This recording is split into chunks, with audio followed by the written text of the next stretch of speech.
Você pode ter passado 5 anos de faculdade e nunca ter ouvido falar sobre esses livros. Hoje eu vou te apresentar 5 livros do mundo jurídico que você deveria ler. Esses livros te ensinam a pensar melhor, a argumentar melhor, a ter um pensamento crítico mais claro, a olhar para o Estado, para os direitos, para a legislação de outra forma.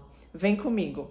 Fala pessoal, meu nome é Fernanda. Nesse canal a gente fala um pouco sobre tudo, sobre direito constitucional, sobre política, eu faço comentário de alguns livros, você vai ver algumas playlists aparecendo aqui, falo também sobre concurso público, que foi um dos grandes temas da minha vida por muito tempo, hoje graças a Deus já sou concursada, e hoje eu vou trazer para vocês 5 livros que talvez você nem tenha ouvido falar durante a sua graduação, ou agora que você já é graduado, inclusive foi o meu caso, eu só vim conhecer esses livros após a minha graduação, mas eu tenho certeza que são livros que vão fazer a diferença na sua vida. Vamos lá? O primeiro livro que eu separei aqui, antes do primeiro livro, se você gosta desse tipo de tema, se inscreva no canal, curta esse vídeo e vamos lá. O primeiro livro que eu separei aqui é o livro A Lei, de Frederic Bastiat. Este livro é um clássico, tanto é que é um livro de 1850,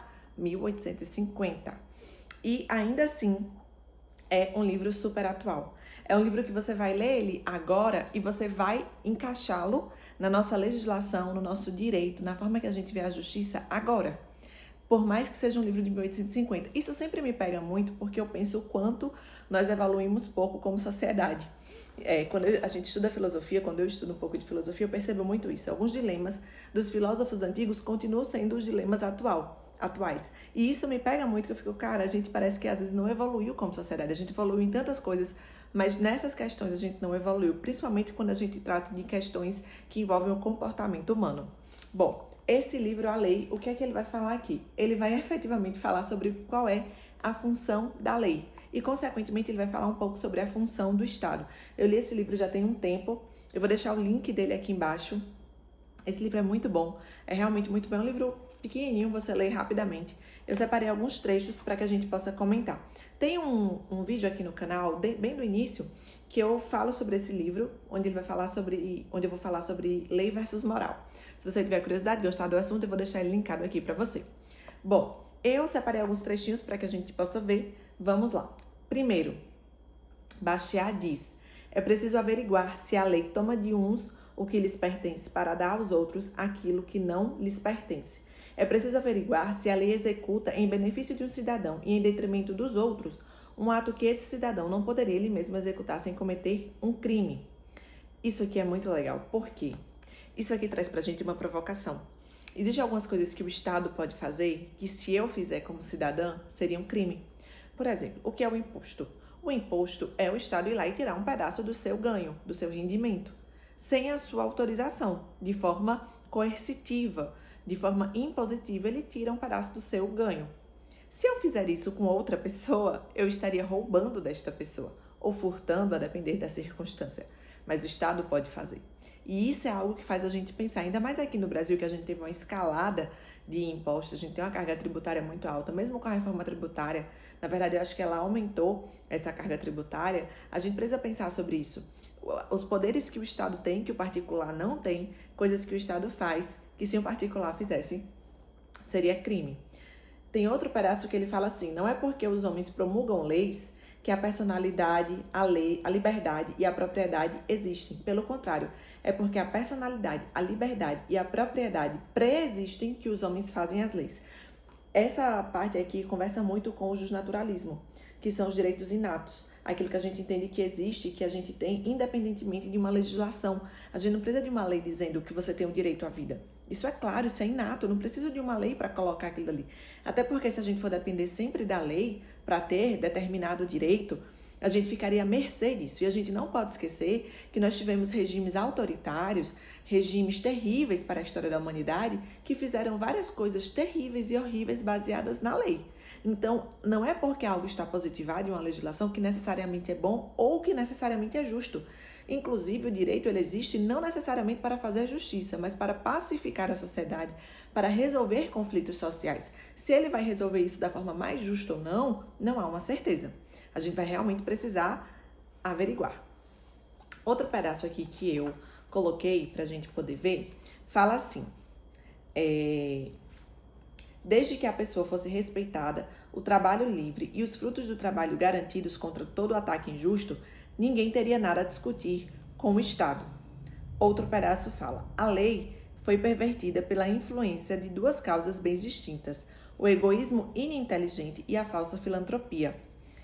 Esse pedaço da falsa filantropia é bem interessante que ele traz, porque ele fala assim que nós vamos ter os impostos e os impostos seriam para ajudar a sociedade. Só que é uma filantropia falsa, porque eu não permiti. Está sendo tirado de mim algo que muitas vezes a gente nem vê o retorno. No Brasil a gente sofre muito com isso. A gente tem uma carga tributária alta e nem sempre a gente vê esse retorno. E aí é uma falsa filantropia, não, você precisa ajudar. Mas eu nem queria ajudar. Existem situações que a gente nem queria ajudar. Porque existem causas que nos tocam, existem causas que não nos tocam. Eu gosto muito de ajudar causas que trabalhem com crianças. Às vezes o seu rolê é ajudar causas que resgatem animais de rua, alimentem animais de rua. É uma questão de cada um. Não há um problema, não há um problema moral aqui.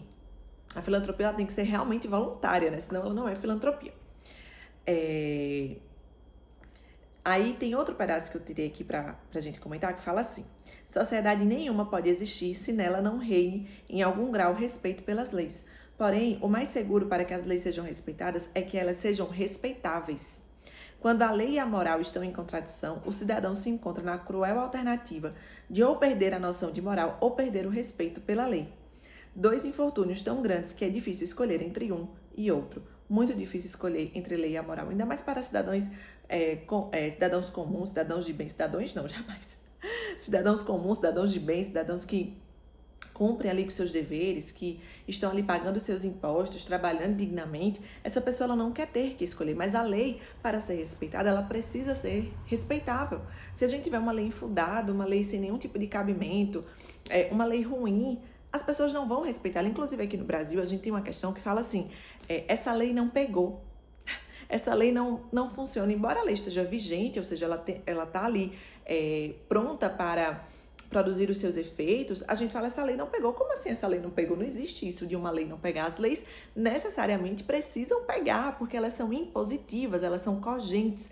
Você não respeita uma lei porque você quer, você respeita porque ela é impositiva. Só que aqui no Brasil a gente tem tantas leis ruins que a gente tem esse ditado de que essa lei não pegou porque não é uma lei respeitável. Então a gente não respeita o conteúdo daquela lei.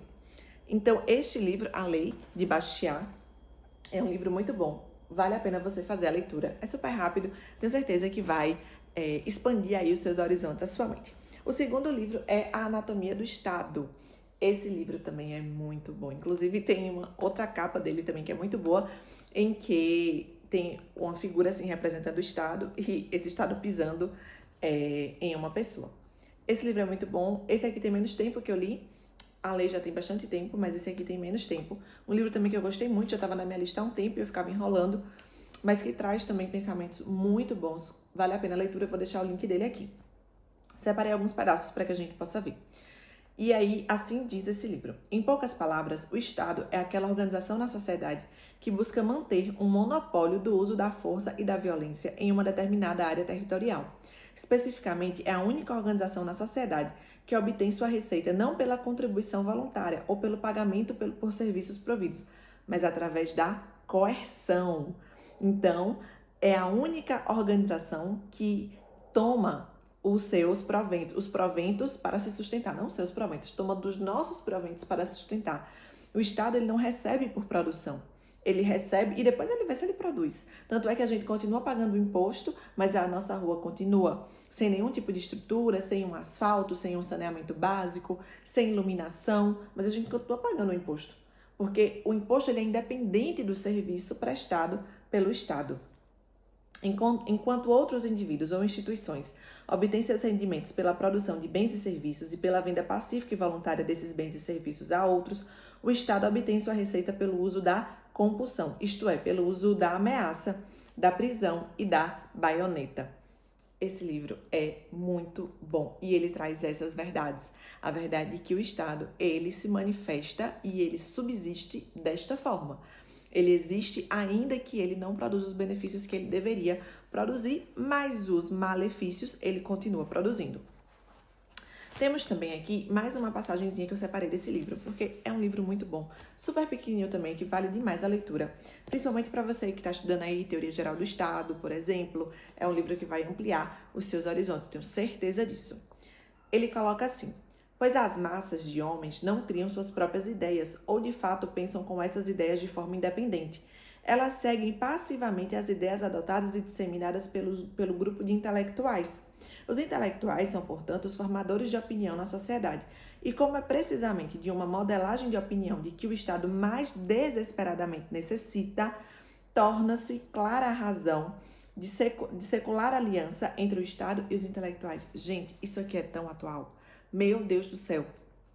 Coisa que a gente mais vê hoje é político fazendo conchavo, aliança com quem? Com influencer. Por quê? Porque são influências que ditam o que a massa pensa. São influências que têm ali milhões de seguidores no Instagram e os políticos precisam que esses influencers falem bem deles. Esses influencers hoje de rede social são os nossos intelectuais, os intelectuais da nossa época. E aí a política, os políticos vão lá fazer conchavos, alianças com essas pessoas, para que essas pessoas disseminem o que eles querem. E assim a massa de pessoas que seguem aquele influencer vote nessa pessoa. Claramente o que acontece hoje. Um livro de 1874, se eu não me engano, esse livro. E ele continua trazendo uma verdade para os dias de hoje. A gente vê isso claramente, em tempos de rede social a gente vê isso ainda mais. E olha que quando esse livro foi escrito nem existia rede social. E se existisse nessa época, estaria ali escancarado o que a gente vê hoje. Então, vale a pena você fazer essa leitura para que você esteja acima da média, para que você esteja além, para que você tenha um horizonte expandido sobre esses temas. Vamos para o terceiro livro, que é o livro Contra Toda Censura. Gente, esse livro, eu amo tanto esse livro. Esse livro é de Gustavo Maltache. É um livro recente, eu acho que ele é de 2022, 2023. Uma data assim, ele é bem recente. Mas esse livro é muito bom, muito, muito, muito bom. Vou deixar o link dele também aqui embaixo. Neste livro ele vai falar claramente sobre liberdade de expressão e ele vai fazer todo um estudo, um pequeno tratado, é como eles chamam, um pequeno tratado sobre a liberdade de expressão. Ele vai trazer várias situações em que foi a liberdade de expressão que possibilitou uma evolução social. Por exemplo, no caso da escravidão no Brasil e no caso do apartheid nos Estados Unidos, ele vai relatar como a liberdade de expressão foi importante para que nós saíssemos dessa circunstância de escravidão, do apartheid. Ele vai trazer várias situações assim reais que mostram o como a liberdade de expressão, ela é um direito que preexiste a outras liberdades, a outros direitos. Porque é através dela que a gente consegue denunciar irregularidades. É através da liberdade de expressão que a gente consegue criticar governos, principalmente governos absolutistas, governos que estão ali sendo totalitários, autoritários, ditatoriais. É a liberdade de expressão que precisa existir para que isso seja denunciado. A liberdade de expressão precisa existir para que o governo possa ser criticado e então a opinião pública possa conhecer uma outra vertente do que está realmente acontecendo. A liberdade de expressão é um direito que ela vem antes, porque é aquilo que a gente consegue denunciar, a gente só denuncia porque existe liberdade. Sem liberdade de expressão você não vai conseguir. E esse livro ele traz então várias situações, vários acontecimentos históricos mesmo que mostram como a liberdade de expressão ela é importantíssima entre nós. Eu amei muito essa leitura, por mais é um livro um pouquinho maior, mas é uma leitura super gostosa, uma leitura fluida, que compensa demais você fazer. Eu acho que é um dos livros que eu vou reler em algum momento, porque ele é realmente muito bom.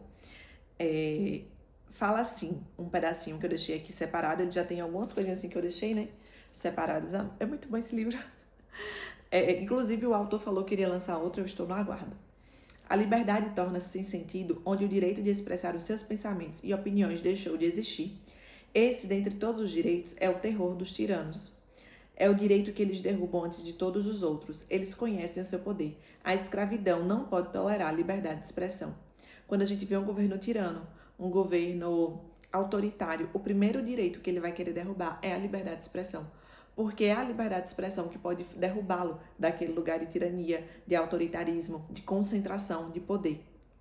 Então, esse livro ele vai trazer várias situações práticas e reais que já aconteceram na história, que mostram a importância da liberdade de expressão. Então, se você gosta do tema, se você quer estudar um pouco mais sobre esse tema, faça essa leitura aqui, que ela super compensa. O nosso quarto livro é o livro O Custo dos Direitos, porque a liberdade depende dos impostos. Este livro eu li já tem bastante tempo. Eu gostei bastante também quando eu fiz a leitura. É um livro um pouquinho denso e ele vai tratar um pouco mais da realidade americana, mas a gente sabe que os Estados Unidos, eles são pioneiros quando a gente fala das liberdades, que são ali os direitos de primeira geração. Então, é um livro também muito bom, que vai trazer a vertente de como todos os direitos dependem de impostos. Porque, por exemplo, a gente fala que os direitos de primeira geração, que são os direitos de liberdade, como, por exemplo, a liberdade de vir, ela existiria independentemente dos impostos. Só que, qual é o contraponto que esse livro traz? Eu não tenho como ter liberdade de vir se eu não tiver segurança. E eu não vou ter segurança se eu não tiver policiamento ostensivo na rua, se eu não tiver policiamento não ostensivo também, se eu não tiver prisões, e nessas prisões eu vou precisar ter ali os policiais penais, esses policiais penais são pagos, ou seja, eu tenho toda uma máquina funcionando para que aquela liberdade de vir, ela seja assegurada. Porque não tem como eu ter liberdade de vir se eu não tiver segurança.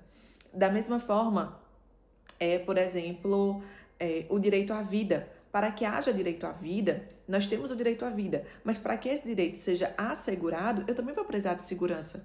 Sem segurança eu não consigo, e para eu ter segurança eu preciso, por exemplo, de vias iluminadas que não me coloquem em situação de perigo, eu preciso da força de segurança. Então são várias situações em que ele mostra que, ainda que sejam direitos de primeira geração, que são as nossas liberdades, eu vou precisar sim que haja ali uma contrapartida do Estado para que aquele direito subsista naquela situação. Então, traz uma visão muito interessante sobre isso, eu gostei bastante da leitura também.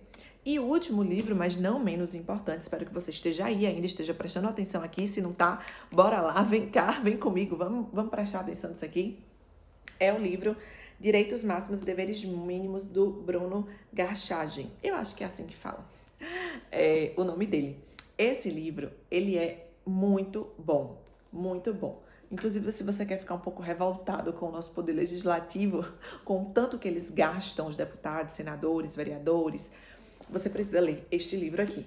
Esse livro é muito bom, ele vai falar sobre privilégios que nós temos na sociedade, ele vai falar sobre política, sobre a organização do Estado, ele vai trazer assim uma visão super diferente sobre os direitos, aquilo que a gente vê na faculdade, vai ampliar o seu pensamento crítico. É um livro realmente muito bom, compensa demais a leitura. Inclusive, tem um pedaço aqui que eu separei para falar com vocês, porque o nosso Estado é um Estado claramente muito burocrático, é um Estado difícil, uma legislação difícil muitas vezes de ser compreendida.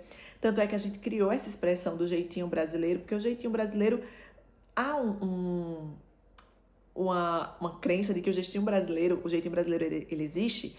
Por quê? Porque é tudo tão difícil e burocrático que se precisou criar um jeitinho. O jeitinho foi a forma que aconteceu de escapar da burocracia. Se realmente é isso, não sei, porém faz um pouco de sentido. E aí esse livro, ele traz um pedaço falando assim: o legado jurídico de Portugal nos serviu aqui para organizar, por meio de cargos e privilégios, o Estado, a ordem e a burocracia estatal, e também moldar na elite brasileira a disposição para conceder privilégio para quem está ou que faz parte da estrutura de poder político, dentro da qual a benesse é instrumento tão valioso quanto cigarro em presídio. O legado revolucionário francês, por sua vez, refletiu na cultura de concessão de direitos abstratos que, de forma não intencional, legitimaram a criação de privilégios. Interessantíssimo a gente pensar que o legado de Portugal deixou pra gente essa questão dos privilégios, cargos e privilégios. Aqui no Brasil, é triste reconhecer que muitas vezes você precisa conhecer o rei. Se você não conhecer o rei, se você não tiver acesso ao rei, você não consegue determinada coisa ali, enfim, autorização, por exemplo, que era seu direito. Se você não fizer isso, você não consegue, o que é terrível. É terrível você viver em um estado em que você não pode confiar na legislação, naquilo que ela já disse que é seu direito. Você, na verdade, precisa ter acesso a uma pessoa que vai, então, te ajudar para você conseguir aquilo dali. Isso é terrível. Esse foi o quinto livro da lista, o link dele também estará aqui embaixo. Se você gostou desse vídeo, se você gosta de vídeo desse tipo, comenta aqui. Se você já leu algum livro desse mundo aqui jurídico, mas que não é propriamente um livro jurídico, não é um manual de direito civil ou de processo civil, mas é um livro que traz pra gente uma outra visão do direito, Comenta aqui embaixo, eu quero saber também qual o livro que você leu, qual o livro que você gostou. Se você gostou, curte o vídeo, comenta, compartilha, se inscreva nesse canal e a gente se vê no próximo vídeo.